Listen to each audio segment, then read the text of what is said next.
ONEV, on to never-ending victory. Welcome to the ONEV podcast. I'm your host, Mikę Kryzyston, and today we're recording live in Arizona at the home of Triple C, the legend himself, Henry Cejudo. What's up, brother? Thanks for having me. But you have to bend the knee first, bro. You have to bend the knee. Yeah, Should we get him? Should we get him? Yeah, might as well. No, but thank you, bro. Thank you guys for coming out. Yeah, this is cool, man. You got a great little setup here. We're in Phoenix. You from here? Originally born in California. I lived there for, I think, 4 years before migrating to New Mexico, which is where I lived for a couple years. And I came when I was about 7 years old to Phoenix. Gotcha. So I wish I could say that I'm born and from, Right. I am from Phoenix. Yeah, and I know in a lot of interviews you've had, you represent Arizona. I know you have like that kind of, this is your home. Obviously, you returned here. And you have a lot of siblings, right? You have a big family. Yeah, I do, man. So I'm one of 7 kids raised by a single mother. My mother, she carried a lot of weight, and then my dad, unfortunately, carried not the right weight. Right. Pushing him to the U.S. So, I had the opportunity to really work with President Trump and his campaign. Really. And I was able to kind of tell my story on an immigrant son, how both my parents came to this country, not the most political way.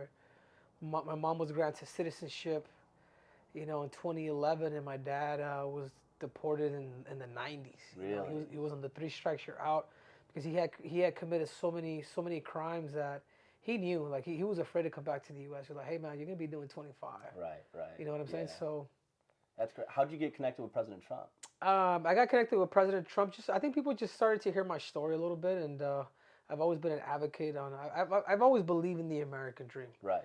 Like I told you before, like both of my parents came to this country, and one did it right, the other one did it wrong, and I feel like it's my duty to make sure that, especially now with kids, that I'm able to give them the best opportunity, the best hope that I possibly can. Right. So, if we're not careful, man, things could, we can go down that slippery slope where, Canada right now is.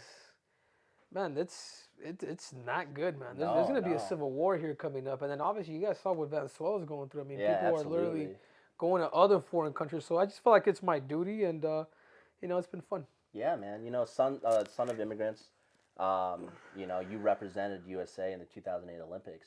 Talk about where that dream kind of began for you.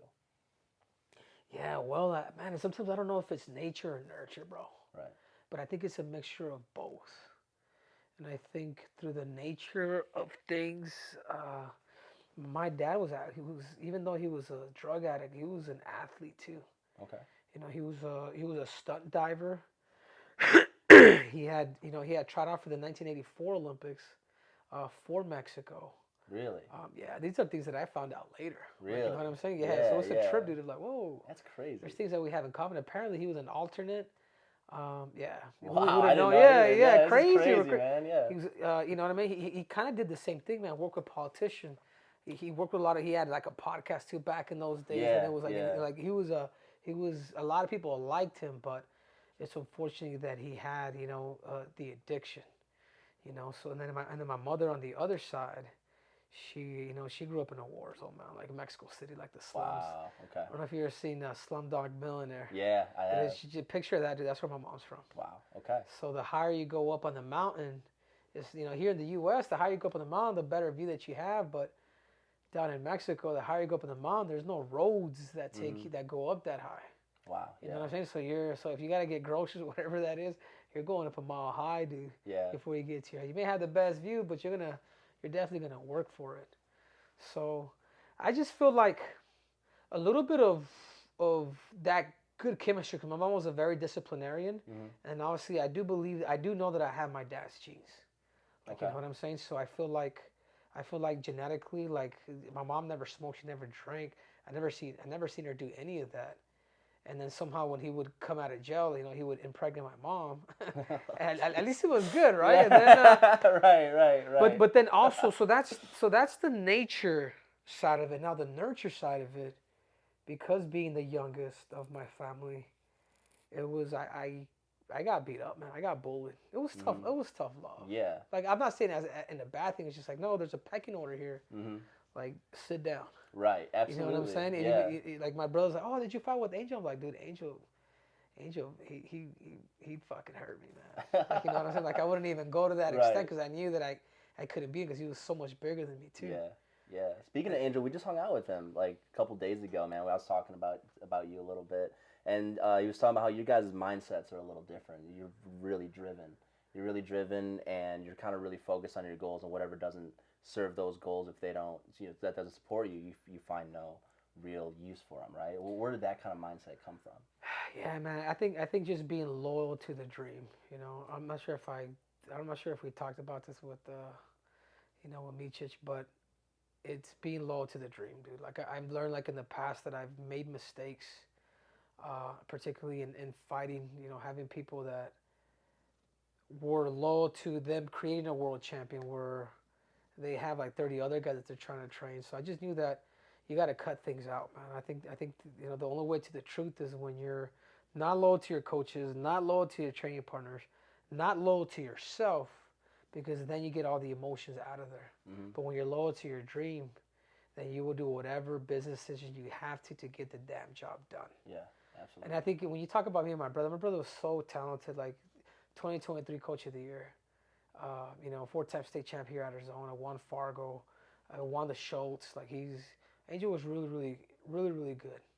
But it was just that he lacked a little bit of that discipline, a little bit of that fierce dog that was just missing. Was it there? Yeah, but you had to really dig to actually find it. Where in my situation, I felt like I didn't have the ability that my brother had. I was able to develop it even more so, but I've always had like that mindset. Was that always in you, or did you have to find that? I felt like it was always in me, man.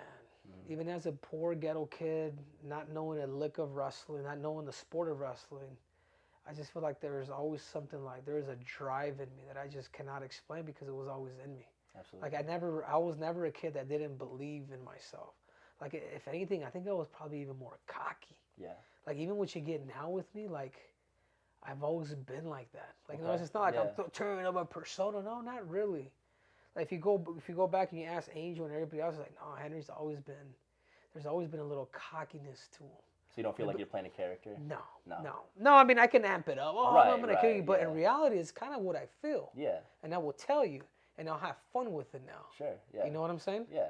So it's all promotion at the end of the day. It is promotion, but it is who I am. I just amplify it, and now Absolutely. I just let everybody know because I'm in the show business. Mm-hmm. Yeah. But it's pretty cool because it also prepares me knowing that, that now I got to live up to what I'm saying. Right. Like, you know what I'm saying? A little bit of pressure on you. A little bit of pressure, a little bit of that chase. I was Yeah. a kid that liked to get chased. Like, see, you know what I mean? Like being chased by the cops. I never got chased by the cops, but that'd be cool. Right.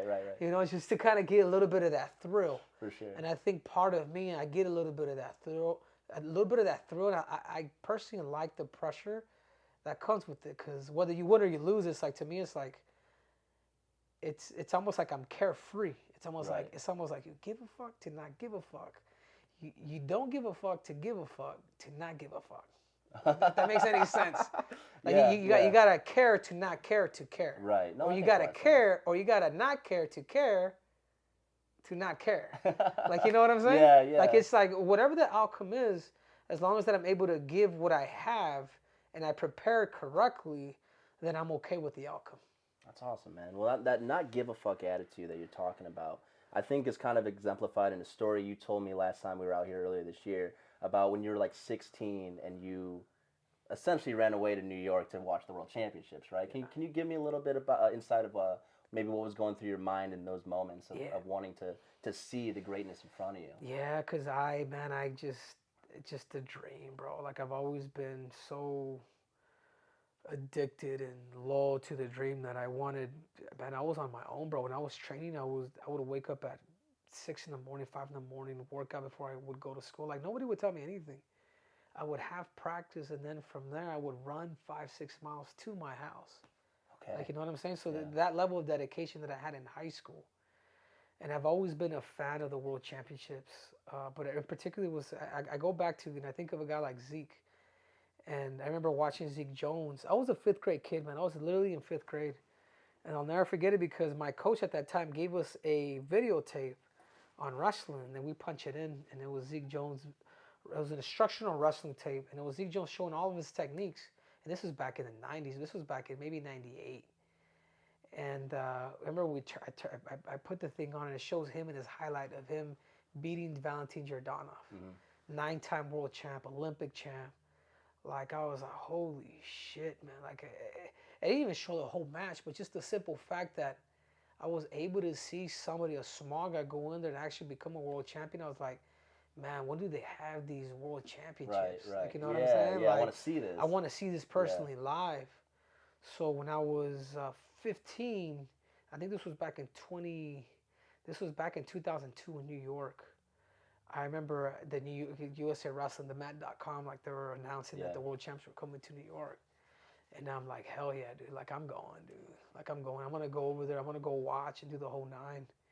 And sure enough, dude, like, because I had already traveled with, like, this is back in the day, man. I was able to travel with my school ID. Really? Yeah, which was crazy. And then I had a buddy of mine I was actually older than, we're pretty much the same age, but he looked like he was older. So he was a big, heavy-set dude, Mexican cat. And I convinced him to come with me. And I go over there. I was able to kind of work and get the tickets or whatnot. And I had already, like, I was like, Mom, I'm going. Right. Like, I hope you know that I'm gonna go. Like, everybody kind of just, and I probably only mentioned it maybe one time. So I'm like, I don't care what you guys say or what you guys want from me, but I am going. And it's ironic how things tend to work out. So I was able to get the plane ticket, able to travel with the freaking, we're kids, That's bro. insane, dude. Yeah, with kids, It can man. never happen today. Dude, to me, I was like, dude, I'm gonna have to find a way to sneak into Madison Square Garden. Right. Like, I'm already thinking, like, cause I grew up in in the barrios here in Maryville, West Phoenix. So I grew up very, very quick. So I knew maybe some of the things I don't know, but I was gonna find a way in. And then I was in line because I only had enough tickets for the first session. And I was just like, man, I'm still thinking like of ways. So once I get inside, like, I'm gonna know exactly how to weasel myself in, and I'm gonna figure a way to get in. Maybe hide somewhere so like you can stay during the break and find out the semifinals. Yeah, find everything out, or if I gotta freaking put on a hat and pretend I'm a worker, or whatever it is that I had to do. Yeah. Like, I was already kind of pre-planning this, but as I was waiting in line, the guy in front of me was like, he's like, hey man, there's a family emergency. I have all the tickets to all the sessions. Like, would you want these tickets? I'm like, what? Dude, I freaking gave him hugs. Man, like, dude, that's crazy. I felt like it was something that was really coming down from heaven, because I feel like God really saw like my desire. Like, he saw that I didn't know how I was gonna eat, bro. Like, I straight up, I didn't know what I was gonna eat. I was just like, you know what? And you were prepared to sacrifice that. I was prepared to sleep outside, dude, to watch this. Like, that's how determined. Man. And sure enough, man, I was able to get the tickets. And dude, I was there day and night, man, until the wrestling pretty much finished. I saw Yoel Romero wrestle. Yeah. I saw Kel wrestle in the finals when he lost to Cejudo. I saw a lot of the guys that I ended up seeing. The guy that won the world championship in 2003, it was in my damn weight class in 2008. I saw him win a world title, and then I'm an Olympic champion in the weight class that I saw this dude win a world title. It just meant the damn world to me. Man, dude. What was your favorite match from that trip, do you think? Probably, I think it was when Abbas beat Batirov. Dude. Okay. Yeah, because I was just like, I was already kind of eyeballing Abbas. Like Stephen Abbas is one of those guys that I really, he's just flares. A lot of his takedowns that I kind of copycat a little bit. Sure. You know, and when I saw him beat Batirov, I'm just like, damn, dude, this dude just beat the Russian. Right. And it was so rare for an American, even now, to beat a Russian, particularly a guy like Batirov.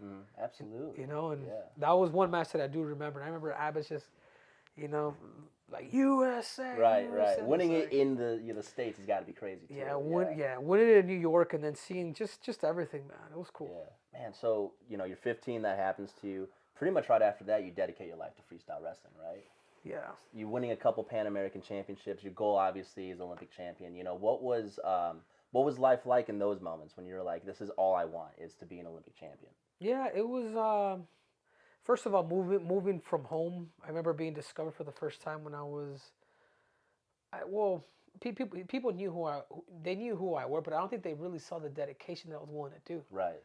So I get invited by the United States Olympic Committee to train to be a training partner for Patricia Miranda. Okay. And this is like a 105 pounder, dude. And my style was like I was known for low singles, so it was like, hey, you know what? He wrestles just like the Japanese. Mm-hmm. So why don't we bring Henry out? It's a guy that pretty much this kid's gonna be here with Patricia. The whole for whatever she needs. But I took that upon myself to be there not just for the women, but for the Greco and obviously the men's freestyle. Right. So I felt so fortunate, man, to be there. And I would train with the freestyle team, and I would always eyeball Abbas. I would always watch him go, and I would always watch a lot of these dudes actually wrestle and compete, as I would train with them. So I was just there day and night, and then they called my coach. He's like, "Hey man, what's Henry trying to do? Is he trying to prove something?" He's like, "Why?" He's like, "He's just in the wrestling room." Like I was literally having lunch, dude, in the wrestling room. Really? Yeah. Living there. Just living there, dude. Because I was just like, I didn't really see Colorado Springs that much because I was so in there, and plus I was young too. And it was like, yeah, dude, I was getting beat up in Greco. Like, I remember this guy Mukesh. Mm-hmm. He thought I was on a damn adult, dude. And then finally he asked me, he's like, hey, how old are you? I'm like, oh yeah, I'm 15, 16. He's like, what? And I freaking had a chance to turn him too, man. Really? Yeah, I turned an Olympian from India, and then not only did I turn him once, but twice. And he was like, huh. And then it's funny now because I see him now. We always talk about it, but man, he put a beating on me. Yeah. Like beating, like he'd powerbomb me, he'd grab me, and I'm just like, and I was like, all right, no, let's keep going, I'm good. Yeah. My back is all right. Right. That's crazy, man. I mean, that kind of experience at such a young age. I mean, I know we see a lot of high schoolers now, especially, kind of rising to the occasion, beating college guys, winning college opens. I mean, Marcus Blaze was a finalist at the World Team Trials, man. Do you see yourself in a lot of these? Was Marcus Blaze? Did he make it to the World Team Trials final? Oh, yeah. He lost to Vito. Yeah, I mean, Vito barely beat him too. I love Vito, but I think like you were able to really see that Marcus's talent is almost on par of a grown adult. It's kind of crazy. Right. Yeah, I just saw PJ Duke too win the New York AC, and I'm like, I know what it's like to win that in high school. Right. So I was like, man, 19 years ago in 2005. I beat Jason Powell, who was the NCAA champ, teched in the finals. I beat the #1 Mongolian, teched him. I teched Jason Powell, I teched the Mongolian. I teched, you guys I believe it, I teched Mikę Kryzyston in that really? tournament. Yeah. I didn't know that. Actually. Yeah. We wrestled once at the Junior Worlds, and then boom, he was at the New York AC in 2005, and I knew that I could beat him. Yeah. Boom, put it on him, dude. Beat him, and then I teched in the finals. So I ended up getting no W for that. So like college wrestling to me, like like collegiate style wrestling, it was never really in my mind, bro. Right. Like like to me it was like I've always wanted to be the best in the world. And when I really decided to really make that change, I was recruited by everybody, and I wasn't really in love with folk style. I was like, no, man, I want to be an Olympic champion more than anything. Is when I went to Urigan. And for those who don't know, Urigan in Krasnoyarsk, it's in Siberia. It's like the world's toughest tournament. Yeah. And I go out there, and there's I think it was a 60-man bracket, dude. And guess who I happened to get first round? I lost to Bisic at the Junior Worlds. I beat Bisic at the New York AC a few months later. We wrestled, I want to say in July. We wrestled again in November. And then by the middle of January, I had Mikę Kryzyston first round, dude.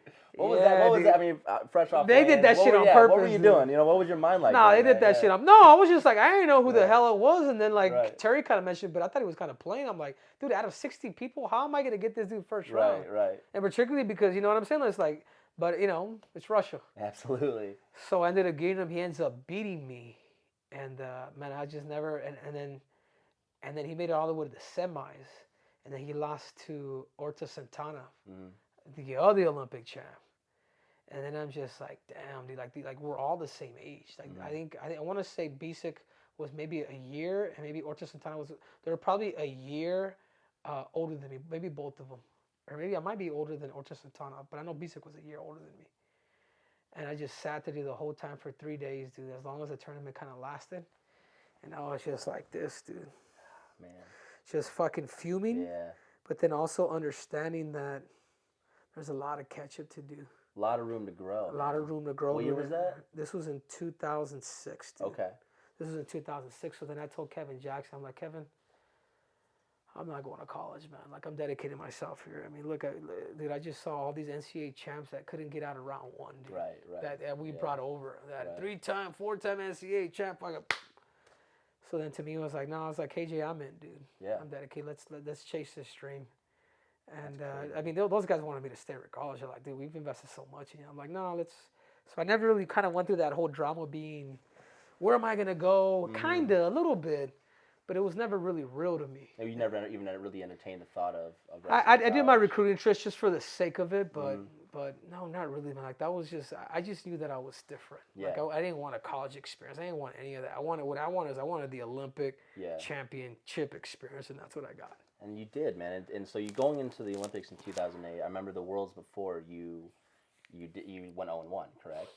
So you're going into the Olympics with your last World Championships experience being that. You know, how did that drive you to even surpass that? Yeah, that one hurt, bro. I think that's when I started to maybe start having a hate for wrestling. Yeah, yeah. I feel like everyone has that. You know, I started to really, but even though I started to kind of have a little bit of that hate for wrestling, I still never lost that drive. Like, that drive was still, like, even though sometimes it was hard for me to do what I had to do, like, I knew that I had to keep my eye on that course, because I trained my ass off for 07 Worlds. I literally thought I was going to be a world champ that year. Yeah. I'm like, I can beat Bisic again. Right. Like, I beat Andy Moreno, who took bronze at that World Championships. Like, I beat a lot of good people, and I was still kind of fairly new to the international stage, but I knew where I was going. Go to the World Championships and I busted my ass, dude. Like, if you tell every other coach, like, dude, Henry's gonna bring back a medal. Yeah. Even if it's not gold, that kid's gonna bring back a medal. Right. Fucking go over there. Fuck, I was so hyped too. For some reason, that I had this feeling. It's like, I'm gonna get the Iranian first match. Yeah. There's something that was telling me, and I told Terry that, and he's like, "Well, stud, I think you are gonna get him first round." He's like, "I had that same feeling one time, and yep, sure enough, I had the Iranian first round." So then when I brought it up to him, fucking, we saw the brackets the next day. He got Iran. He was like, let's go. Like, we didn't talk about it no more. He's like, I'm not going to fucking, you know? Yeah. So I ended up getting the Iranian.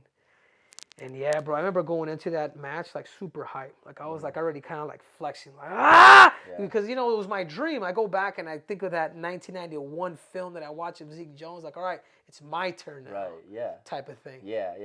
And yeah, sure enough, got, you know, didn't win a period, didn't score a point. And the dude gets put out the second match to the Belarusian. Damn. Yeah. So then I'm just like, fuck, I remember, dude, I cried like a girl, man. Yeah. I literally cried, because it was just like, it wasn't so much, it was just like, dude, I did everything that I possibly could. Right. That's the weirdest thing about wrestling is, like, you can put everything into it and, like, things still won't go your way, right? And it's like that emotional conflict. The people who master it are the ones that succeed. The people who are able to overcome it, at the very least, are able to succeed. And like I said, a year later, I mean, everyone knows the story now. You were Olympic champion in 2008. I started wrestling in 2008. I'm a little skinny little Mexican kid. I see Henry Cejudo win the Olympic championship. Not that skinny no more. I know, man. You know? I put on some weight, you know. I saw that, and I remember looking up to you, and I remember going to practice and everyone talking about it. You know, you were a young kid. You were, 21 when that happened? Mm-hmm. What was that like? Did you have the knowledge that you were a role model to kids in that moment? Yeah, of course. I mean, I think once you reach that was never my intention either. Right. I just wanted to be the best in the world, and that's it. But what came with being an Olympic champion, it was a lot. There's a lot of things that you can win a UFC, whatever, but yeah, I'm a 2-division champion.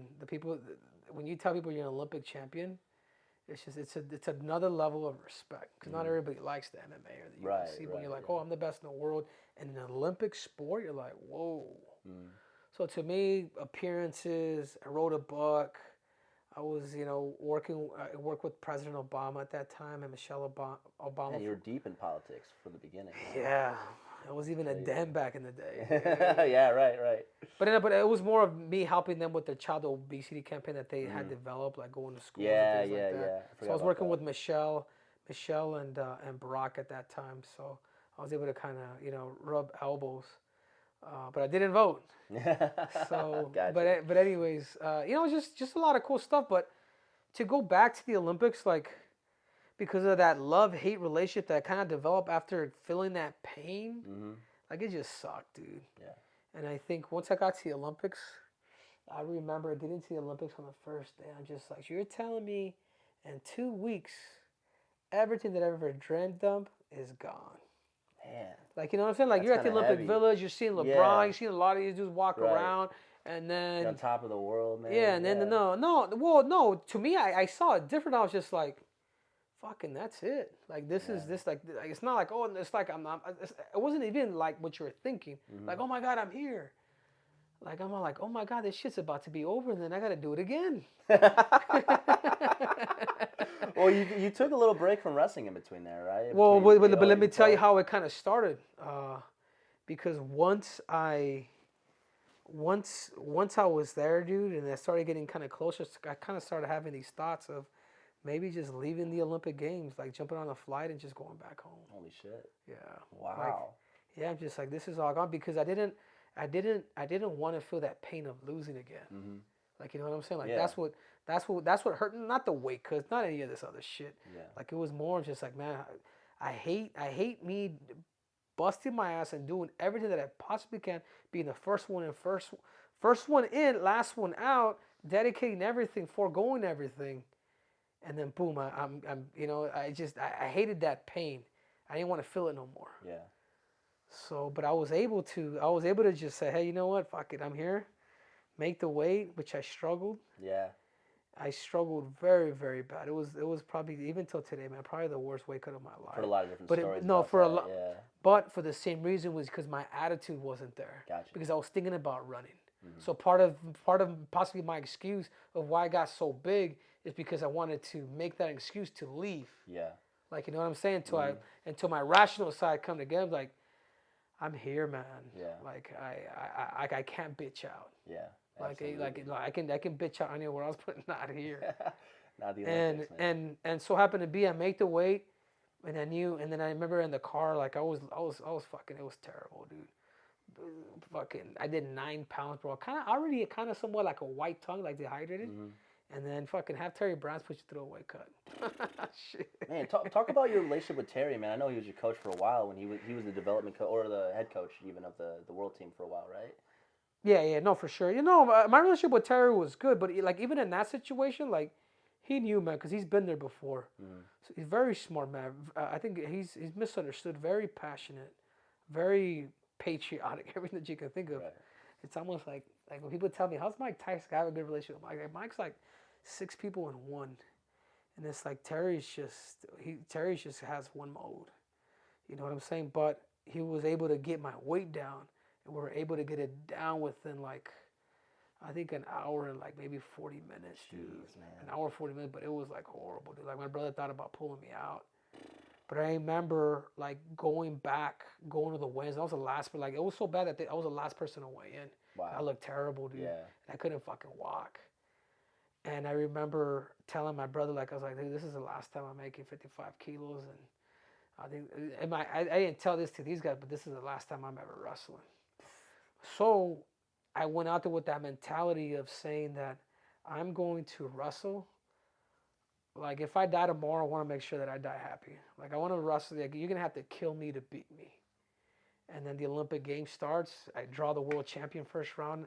Radoslav Belikov from Bulgaria, a guy who already beat me. But because of my attitude that had changed, and because of that attitude of saying, hey, I'm going to wrestle like there's no tomorrow. Like, if you're going to beat me, you better kill me. I was able to beat him and avenge my loss. Yeah, so then the second match of the Olympics, I get the Georgian. And the Georgian was up a weight class that came down. He was really, really good. I know he had placed at the Europeans, or at least made it to the finals. My brother had wrestled them, I believe. I think he beat my brother. No way. So he was good. So again, the attitude, everything kind of shift for me. Like now it's like we're going to war. Dude. Like I don't care if I lose the first period, because at that time it was, to me, in my opinion, it was the hardest way to become Olympic or world champions. You had to win it by periods. It was dude. tough, dude. Those It freestyle was moves were so wild. yeah. And You I think could not. You didn't win the first period in your first 3 matches, right? I didn't. So I was losing. I was losing in all of them, and I came back and beat the Georgian. And then in the semifinals, I had Sebdimov from Azerbaijan. And again, Velikov, the first guy that I had, the first guy that beat me, and Sebdimov, I had wrestled them around the same time last year in Ukraine, and they both beat me. So then I was losing to Sebdimov, coming from behind, and then beating him. And then I get to the Olympics, or finally I'm like, dude, I'm in the, and this is the cool part about Terry. Is I remember I had just got announced the winner and I just beat up Sedimov, and I remember like celebrating and he's like, you got one more, and I'm like, you're right. yeah, you're right. Yeah. You're right, because it goes back to me thinking when I beat Stephen Abbas, all this kind of like, it's crazy how Stephen Abbas has a lot to do with the story. Yeah. From watching him at the World Championships to eventually wrestling him, and I'll never forget it because I remember going up to Terry Browns and I'm like Terry, we after I beat Stephen Abbas, it was one of the best matches in the trials history, dude. You know, we went all 3 matches. I remember going up to Terry, like, hey Terry, we did it. He's like, what do you mean we did it? Yeah, we just beat Abbas, dude, we did it. He's like, what do you mean? Bah! He slaps me. He's like, the Olympics. You know what the Olympics is? It's only a qualifier. Bah! And he just takes off. And I'm just like, holy shit! Like it's almost like I was up here and then boom, like job ain't done. Man. Yeah. So in the semifinals, when that happened again, and you can see on the video, you got one more. Like it's still like the mission ain't done. And I'll never forget it because going back to the Olympic Village, or going back to the hotels. Actually, I went back to Steve Silver's hotel because it was closer to the venue. Man, I was like fucking shitting bricks, dude. Because I'm just like, I'm no longer like, to me I can take anything, dude. Like even at the Olympic trials, you know, wrestling for a team, but then being in the finals to wrestle for your dream is just nerve wracking. Right. It's nerve wracking. Yeah, sitting there, I was there for 4 hours. Like what? Like I'm just sitting there, just like, what the hell? Like, this is real life. Is this really about to happen? And then, then the time apparently starts. You know, it gets closer. And I'm just thinking to myself, like, dude, it's crazy how a week ago, because we got to the beginning, it's like I was thinking about leaving this fucking thing. Mm-hmm. Like legit, like leaving this thing, where it caused me to get a little heavier because I had possibly started contemplating of maybe leaving. And then now I'm in the finals, dude. Man. You know what I'm saying? Yeah. And then, you know, with Terry, it's just super, you know, it's just serious. Like, hey, how you feeling, Chev? Like, I'm good, Terry. Like, I never really liked showing weakness around him, whether it's in training or whatever, recovery, like, because I respected him that much. And I was fucking nervous. Not even nervous, but I think I was scared. Mm-hmm.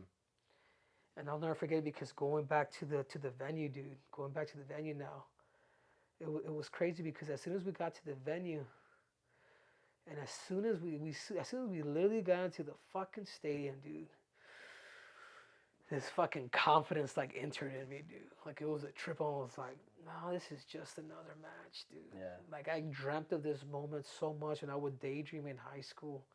Think, you know, teachers freaking going over algebra and X, Y, and Z, and I'm just like, man, I'm imagining myself at the Olympic Games, winning Olympic gold, and everything just felt so freaking perfect. I just don't know how else to put it. Like I felt relaxed, I felt confident. It was an emotion that I really cannot describe because it's only happened to me once, and that was the time.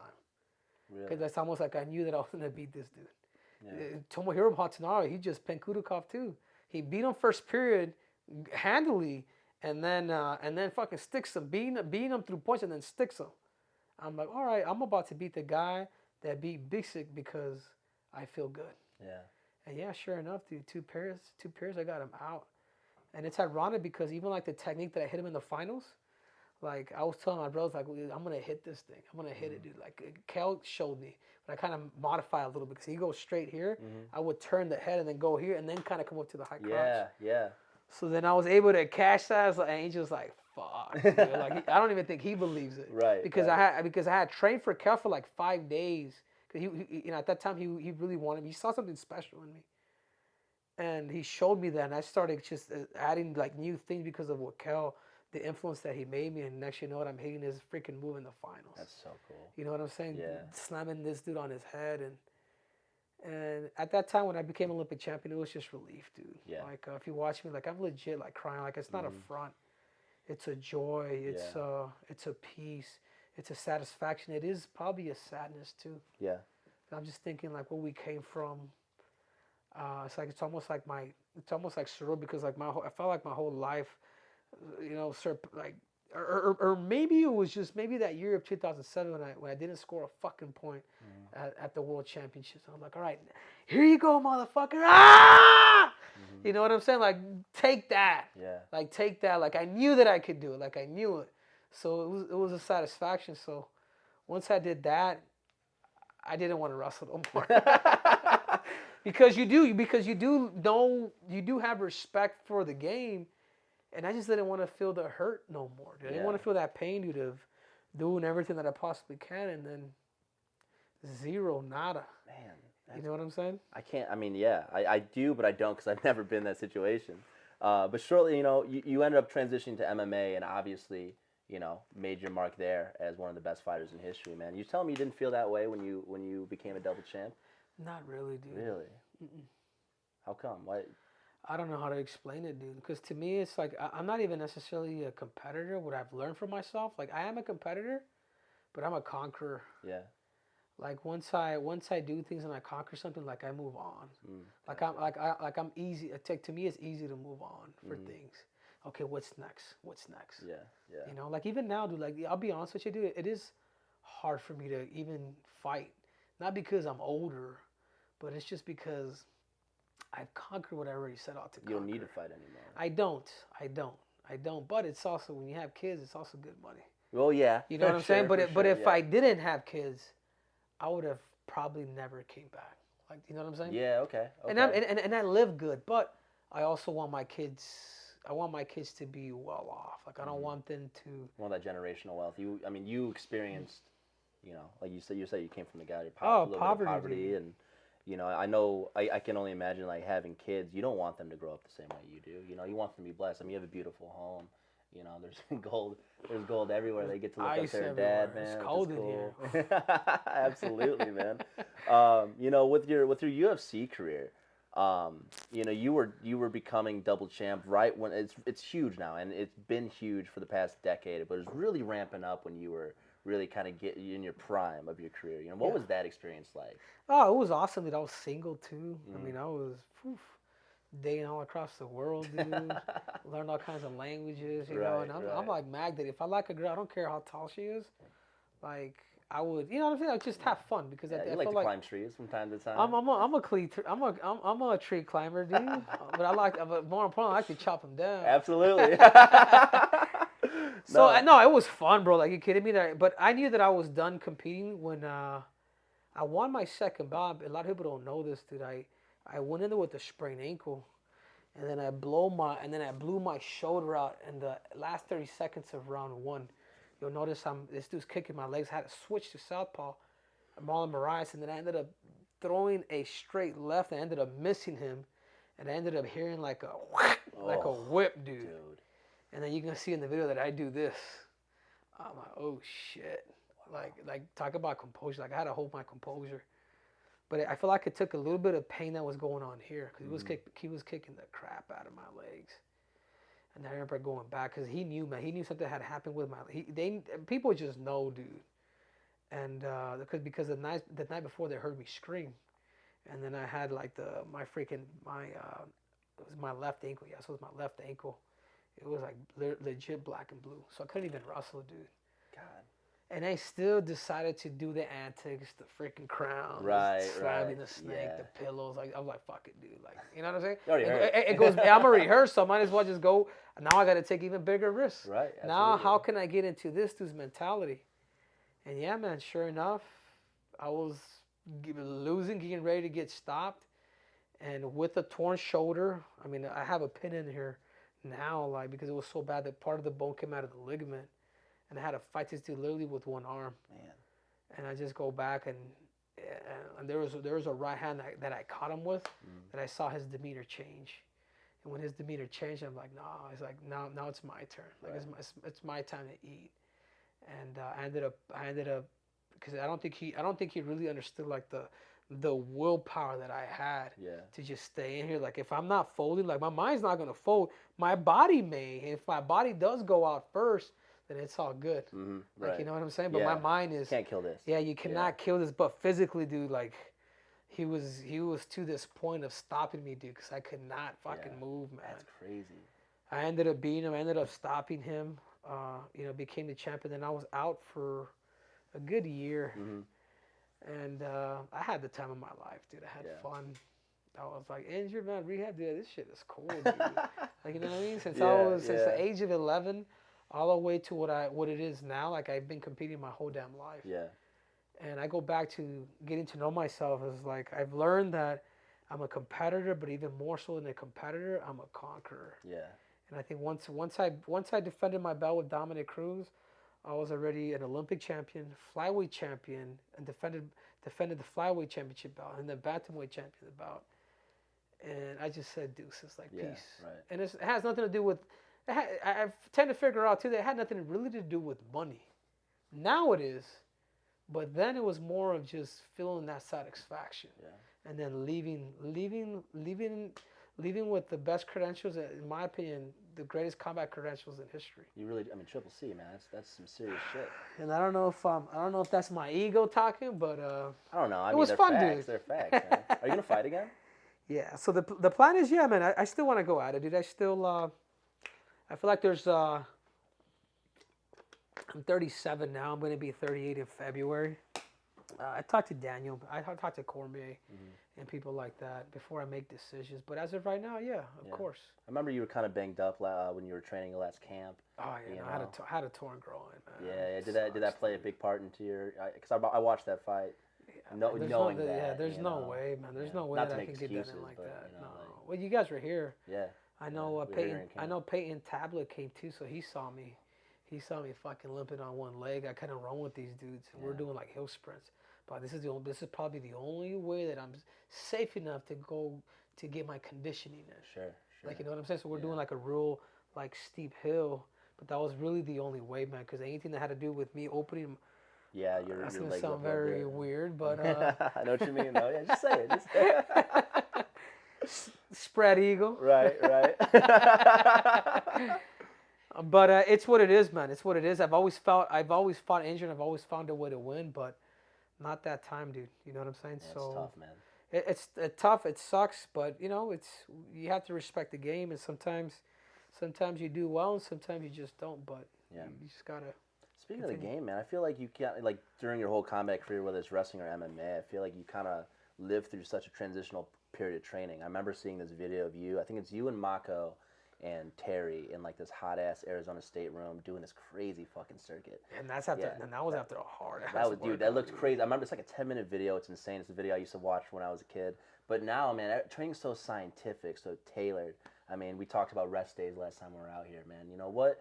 Does your mindset shift with the times, or just kind of accept that and like look to be better, or do you still have that kind of like hard-nosed philosophy in your training? No, I think more importantly, probably it's good to have that hard-nosed mentality, but as you get older, you do have to adapt, and that's a person with the real IQ. Right.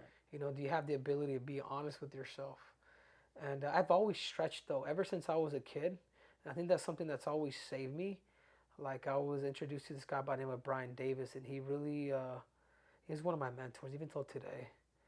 I miss him, dude. He's in Abu Dhabi right now. He's training one of the sheiks, dude. Like he got to the point where he's that good. That's crazy. Yeah, he's that fucking good, man. He taught me how to go hard, but yet we stretch you before and then we stretch you after.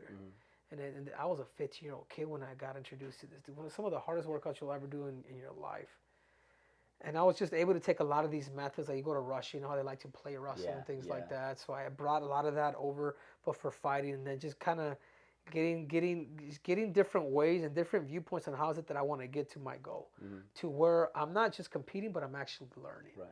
So I've been able to help out guys like John Jones. Like I was just texting with John Yesterday, when these guys get closer to fights, like they know who to hit up. Right. So I'll be 100% honest with them. Like Vitor Belfort, like a lot of these guys will hit me. They'll send me messages. Like, hey man, what do you think? Hey man, what do you got for me? Right. It's like, well, how do you feel? You know what I mean? X, Right. Y, and Z. So I've been fortunate. I like the fact that you know that because I have transitioned into this game very, very well. Like I'm more out of the game than actually in. Right. You know what I'm But I saying? mean, your career's kind of timeless in a way. I mean, you've really adapted with a lot of different changes throughout the years. Yeah, so whether it's me coaching some of the greatest of all time, and John Jones, Demetrius Johnson, Zhang Wei Li, Davidson Figueiredo, Chris Cyborg, like Korean Zombie, they would all come to me just to learn. Hey man, you're a Ferrari, just let me wax it. Right. To having one of the best podcasts in combat sports with Kamaru Usman. Sick podcast. We're interviewing Canelo, Terrence Crawford, Shaquille O'Neal, Dana White. We're gonna be doing Tom Brady here pretty soon. Nice, that's cool. We could potentially have something scheduled with President Trump. No way. Okay. Yeah, man. So it's been a cool transition, man, to say the least. Yeah, dude. No, I loved your entire career, man. And what I love the most is how wrestling centric you are. Even your content on your Instagram, you're always breaking down moves. I know you broke down Stevan. You recently broke down Ono. But as someone who was at the height of the UFC, it has so much popularity for so many different reasons. What do you think wrestling needs, or in your opinion, to kind of maybe change the guard to bring it to that level of popularity? Yeah, you need personas. You need more storylines. Right. You have to make obviously the competitive, but I also feel like that's what makes wrestling so pure. Right. We don't have. Maybe Ono, man. Ono was sick. Like man. Ono was cool. Fuck, that fucking kid is ridiculously Absolutely. good, dude. What he was able to do to those dudes, Jesus. Mm-hmm. You don't do that to Aguyev or Vito. Yeah, back to back though was wild. Yeah, right now that kid, to my eyes, right now he's pound for pound. Sure. Very dangerous, and it's cool. Like I'm honored. I mean, he's been following me for a long time. When he was a kid, he has a picture of me, and I'm like, when I went to the Budapest World Championships, cool. And now he's out doing like big things against high level competition. But I just feel like you need more personalities, dude. Yeah. And I feel like, guys like Jordan Burroughs, like you need bad guys too. Yeah, absolutely. So somebody should play that role for the sake of the sport. Yeah. You know what I'm saying? Is there anyone that comes to mind that you think that maybe has that right now that's active? For USA Wrestling, or even college, even. I mean, I know college is so. I like AJ Ferrari, dude. Yeah, dude. Like he's a trip. His antics, He's a trip. Yeah, for sure. I know Starachi. I know it's in him too. Yeah. Like, cause they're cocky, bro. Like they have a little bit of that. Like I feel like just where he's at with Penn State, they might try and suppress it. a little bit. But I don't think that I think you have to allow that kid to be that kid. Right. And that's one thing that I will talk about. That say something about Terry Brands is he let me be me. Right. Like it's not like because I trained him, I was all I can see how you could become that because you're so fucking all right. Let's go.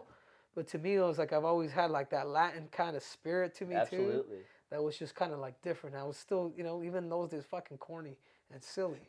I don't know about corny, man. I mean, that makes a lot of sense. Corny's not a dude. bad thing, dude. dude. No. What about Gable's comeback, man? That's another one. That's probably the biggest one because he's a heavyweight, just the flips. But I think he needs to. I think people just gotta sell it, man. At the end of the day, if you're able to sell it, whether it's international wrestling or college wrestling, if you're able to sell these storylines that you only help build your sport. Why do I say that? Conor McGregor. Why do I say that? Ronda Rousey. Why do I say that in boxing? Floyd Mayweather. You know what I'm saying? But because the sport of wrestling is so pure, like all that, if you spend too much time also talking, people get better. Yeah, absolutely. You know what I'm saying? And you will lose. So I think it's like it takes the few that are at the top consistently to be able to do that. Right. It's different, man. I can see it in jiu-jitsu with Gordon Ryan and all these other guys. What's up? Let's go. Right. But it ain't wrestling. No, and I kind of brought that up the past couple podcasts with some of the jiu-jitsu guys, man. It's like jiu-jitsu is trying and it's also succeeding with the CGI.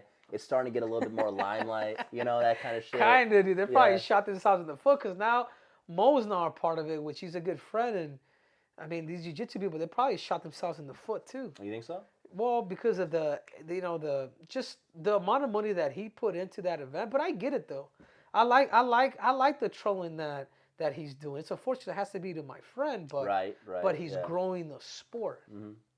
It's unfortunate that you have guys here and then guys there though. Right. Like Yeah. you wanna build them into one. Yeah. Yeah. Do you see that becoming like do you see them coming to one? I think so. I think somebody's gonna run out of money sooner or later. Well, yeah. For I, sure. I, I don't know who's backing up CGI, but I mean, giving they gave a couple $1 million that night, Yeah, right? literally $2 million, one for Yeah, each $2 million, Yeah. and then plus look at the event and Each that one, they had to everyone run. got 10 grand just a show though, too, which is crazy. You know that? It's wild. I $10,001 because the prize money for ADCC was 10,000. It's kind of spiteful, and I like it. So they got $10,001. Yeah, the show, and because the prize money for ADCC was Dude, like 10,000. Craig Jones is hilarious, bro. Do you know Craig? I do. Yeah. I do. I had a chance to coach all of those guys for like a week for the Modolfo camp. Okay. This was back in 2020, I think, the beginning of 2020. Yeah, the beginning of 2020, I had a chance to do the camp with him. And so I met him, Gordon Ryan, a lot of these cats that are in there now. So it was super cool what Mo was doing, but apparently they just wanted more. So Yeah. Can't blame them though, man. As a as a businessman as well, I know you're on the tail end of your career. I know you say you're still going to fight a little bit more, but that's not forever, obviously. What are your plans for post-fighting, post-combat sport? Yeah, no, for sure, man. Well, I'm in real estate, so I'm a real estate developer. Okay. As of right now, I'm building 2 duplexes right now. One of them's going to be done in a month, and the other one's going to be done in maybe, I want to say 3 months. Okay. And after that, I'm going to buy an apartment. I'm going to do a couple apartment complexes, maybe 6 to 8 units a piece, and then just do that. So Nice. I bought a bunch of land when I retired the first time in 2020 after I beat Dominic, and that's where all my money went. Gotcha. Okay. You know what I'm saying? Yeah, So you're taking this prize money, you're investing in. yeah, making sure, of course, dude, because it's all, to me, it's fake. Right. If I don't keep my money working, then I'm not gonna live right in the future. Do a lot of other fighters share the same mentality as you, or do you find that like you don't find too many fighters that do. No. Yeah. Like you got to be willing to take that risk. Right. It's like I have another buddy who's making good money, but it's almost like he's like, shit. Right. I'm like, no. I mean, I'm telling you, put it here. Buy whichever it is you have to buy. Use the banks and then let them do the rest. Yeah. But as long as you're able to game plan, like I don't think free and clear. I got a nice little net worth, to say the least, so I really don't need to fight. Right. But it's also good to get a little more green. Fast cash too. Yeah, it's fast cash. Yeah, especially someone of your prestige. Yeah, exactly. So then I got my podcast with Pound for Pound. I was about to ask about that. Yeah. I'm part owner of that alongside with Kamaru Usman and Tom Brady's company Shadow Lion. Okay. And then I just started a new Spanish podcast because now we see the success that we're having through the Spanish, and now I just got back from Miami, and I interviewed about 12 people. So similar to what you guys are doing, but I'm going like we just interviewed Masvidal, the mayor of Miami. Like it was crazy. Wow. It was crazy how many people actually came in and just to show love, which meant the world to me. That's so cool, man. Yeah. And so from, poverty to beautiful family, a lot of accolades. You got a nice little net worth to you, man.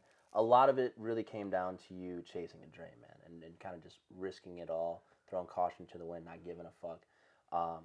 What kind of advice would you give to kids who might be, and even adults that might be kind of on the border of wanting to do that, of wanting to change their life, of wanting to pursue something greater than themselves that might change their life in the long run? Yeah, well, one, it's got to be in you. I mean, your ability tells you exactly what it is that you belong doing. You know what I'm saying? Like, yeah, I love basketball, but even as a kid, who would have known, right? But I think I'm going to reach the rim. Oh, no. Absolutely not, Henry. But that's what I'm saying. That's exactly what I'm telling you. So I found something that I was really, really good at according to my ability. And I always tell people all the time, dude, it's like, if you want to be the 1%, the 0.001%, there's 2 things. There's the heart, and then there's the ability. What is the heart? The heart is the passion, the will, the desire, the determination. The heart could be also something that you actually hate. Just because you don't like something doesn't mean you're good at it. But it's also the reason why you have to have the heart according to the ability. What is your ability? Your ability is something that has been God given. Your ability is something that you're really good at, but that you're also able to put yourself in the right positions, find the right engineers, coaches, training partners to take you to the promised land. Absolutely. Because I remember as a kid, I remember going to the Olympic Training Center, and I was a kid, man. I was a junior in high school, and I was living there full time. And I saw guys that were there trying to make an Olympic cycle for 3-4 times, dude. It's been graphic. I'm just like, dude, that's crazy. Here you go. I'm there one time. I make the Olympic team. Then I win gold. I'm like, oh, shit. They're still there. Yeah. Like, the next cycle comes about, those dudes still training to make an Olympic team. But I noticed that a lot of that had to do with my ability and my heart. Or you get those other guys that are very, very talented, but they're super lazy. Yeah. In other words, their ability's there, but their heart isn't there. Makes sense. So when you're able to really connect the heart and the ability, then that's when you become the 1% of the 1%ers. Yeah. So it shouldn't be ability or heart and ability, because there's no connection. Yeah. So when you're really able to actually connect them both while being honest with yourself, the sky's the limit. Powerful words, man. You got any closing thoughts as we wrap this up? No, not really, man. You guys just, I appreciate you guys having me on, number one. I think number two is just, I love what you guys are doing. I think you guys are onto something great, and it's a lot of work, but it will definitely pay off, man, if you guys do it correctly. Man, I appreciate that. Thank you so much for having us here. You're one of my heroes. It's an honor to talk to you, get to sit down and chat a little bit. We're always striving. We're always prospering. We're on to never-ending victory, baby.